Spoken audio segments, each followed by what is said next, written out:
beat her. And this is why I say when it comes to black and white, the experiences are completely different. Because had that been a black trans woman, she would have been shot.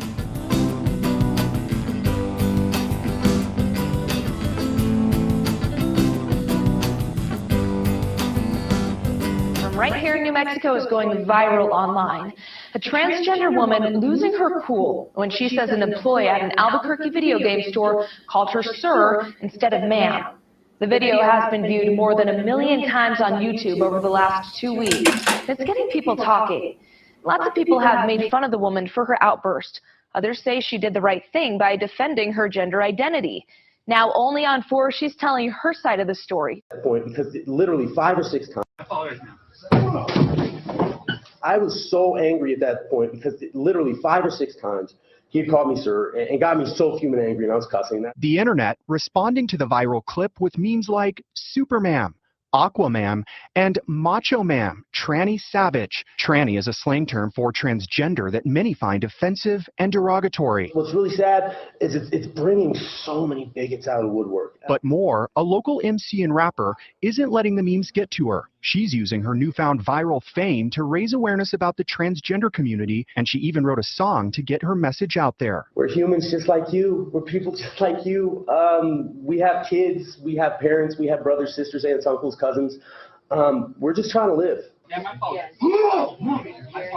As for how Moore handled the situation inside the store with that expletive-filled outburst, and yeah, I could have reacted a whole lot better.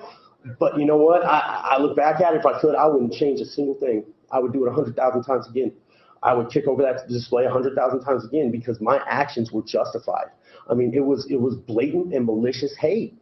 It was blatant and malicious misgendering. And we reached out to GameStop's corporate office for a statement. Hold on. Does the media portray transgender in a fair light? No, and this goes back to what I was saying earlier. That is what people see as normal for us. They don't see me working, going to the grocery store, hanging out with my friends, going to the... See, they don't see that. So that's abnormal. That's why I said they have normalized that type of behavior.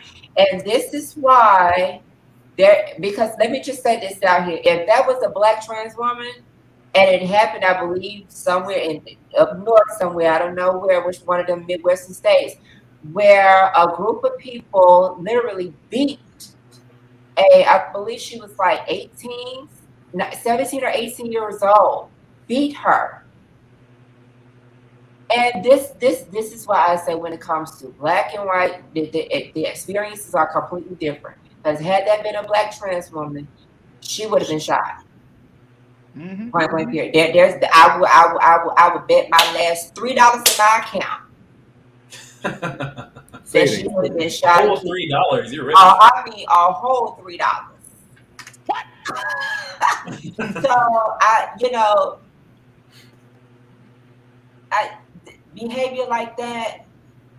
That's what people want to see, so they can say, yeah, that's it, and and this why we need to, they need to go somewhere, and this why don't nobody, want to be dealing with them, and this and that and third, and that's why we don't want them in our spaces, in our bathrooms, in our schools. That is why, because that is what the media is doing. They're not showing. They didn't show me back in Atlanta, putting, seminars and putting things together for the community, just not the trans community, but everybody as a whole, to come and sit down and have a conversation and ask questions, especially in a predominantly black community, and ask questions, that people have been wanting to ask, that may have been afraid to ask. It was a safe space. See, they don't want to show that. They would like to show the drama.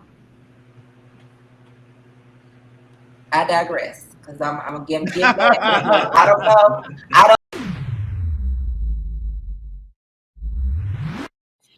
Hey y'all, I'm Zaria. You can find me on Instagram at Queen Amunet.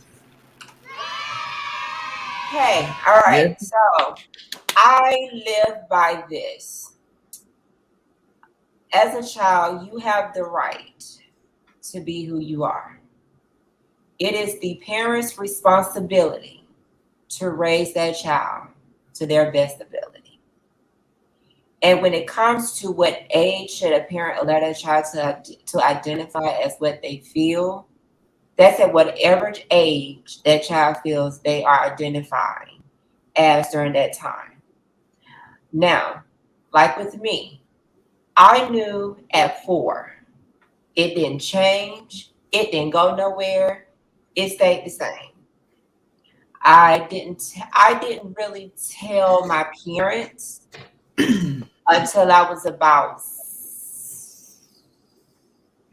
7 or 8-ish years old, because of the environment that we were around in and where I grew up. I grew up on a farm in the country. So when you don't see certain things, it's not common to you. So who I was and how I was experiencing me at 4, there was no visibility for that. And it wasn't until we relocated, I started seeing things that was a little bit different, because I mean, I have gay people in my family. I'm the first trans person in my family. And my cousin just came out to me and told me that he is now trans, and he is 22 and said been feeling this way his whole entire life. So for me, because like I said, I can't speak for nobody else. I can only speak from my experience. For me, it was different. Trying to I pressured myself to be a boy, but it never stuck. It never stayed. I would get upset with myself for pressuring myself. I would beat myself up for trying to be something that I wasn't. And so it's like, you can't tell, Black people, we say, hey, you always keep it 100. Don't come with me faking the funk and all of that. So at 26, when I was grown, after my marriage was over, a year before my marriage was over, I started my transition. However, I had features already like a woman anyway growing up. So and I can honestly tell you, this is the deepest my voice has been my entire life. Wow. Yeah. And so when me and John, when we had our first conversation, and I stood up and he was like, oh my God,